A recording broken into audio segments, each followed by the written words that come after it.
নমস্কার বন্ধুরা, আপনাদের সবাইকে নতুন একটি ব্লগে স্বাগত জানাই।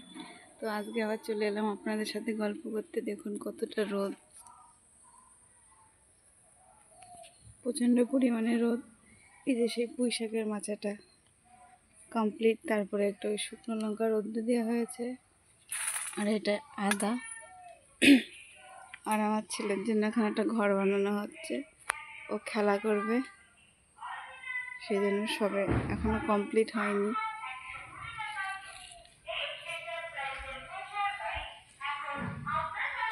দেখুন বন্ধুরা কি প্রচণ্ড পরিমাণে রোদ। আজকেও তো ছেলে স্কুল ছুটি, তাই ও বাড়িতে আছে, কোথায় খেলা করছে। আর আমার তো রান্না বান্না প্রায় হয়েই গেল।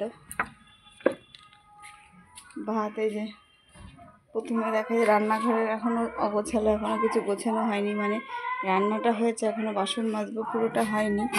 এই যে প্রথমে এক হাঁড়ি সাদা ভাত, আর এই কড়াইতে রয়েছে আজকে যে মাছটা এনেছে আমরা, মাছের একটু তেল, সেটা দিয়ে একটু বেগুন দিয়ে ভাজা। আর এইটা হচ্ছে, এটা পরে দেখায়। আর এখানে একটু ওই লাউ ঘন্ট বড়ি দিয়ে, আর এটার মধ্যে সকালে ভাত ছিল, কটা বেশি হয়েছিল সেটা।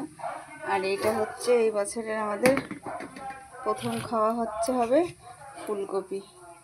ছেলে আর ছেলের বাবাকে কালকে বাজার থেকে নিয়ে এসেছিল, রাত্রিবেলায় আমাদের এখানে হাট হয়, সেই হাট থেকে। তো সেটাই আজকে একটা কাতলা মাছ, আর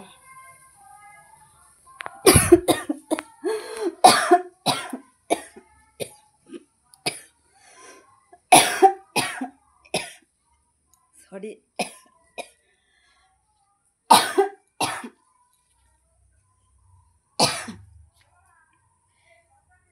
একটা কাতলা মাছ আর একটা তেলাপিয়া মাছ দিয়ে এটা রান্না হয়েছে। দেখুন ছেলে আবার বললো যেন একটু লাল লাল করে ঝাল ঝাল করে হয়, তাই একটু শুকনো লঙ্কা দিয়েছি, খুব বেশি লাল হয়নি, ঝালও খুব একটা বেশি হবে না।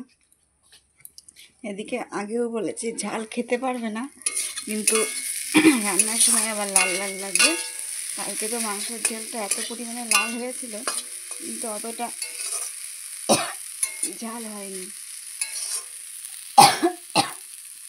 আর এখানে মাছের একদমই অল্প একটু তেল ছিল, সেটা দিয়ে ভাবলাম বেগুনটা যখন ভাজবো ওর ভেতরে দিয়েই দিই, তেলটা ভালো ছিল। আর তেলটা খেতে আমি খুবই ভালোবাসি। তো আজকে এখনও দেখুন এত বাসন মাজতে হবে, তারপর এখনও কত কাজ, স্নান করতে হবে। আর আমার ছেলে দেখুন কি করছে। কি করছিস?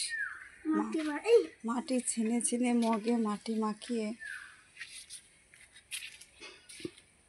তো বন্ধুরা, আপনারা সবাই ভালো থাকবেন, সুস্থ থাকবেন। ব্লগটা ভালো লাগলে প্লিজ লাইক করবেন, কমেন্ট করবেন, শেয়ার করে দেবেন, আর আমাদের সাথে আমাদের পাশে থাকবেন। দেখা হবে নেক্সট ব্লগে।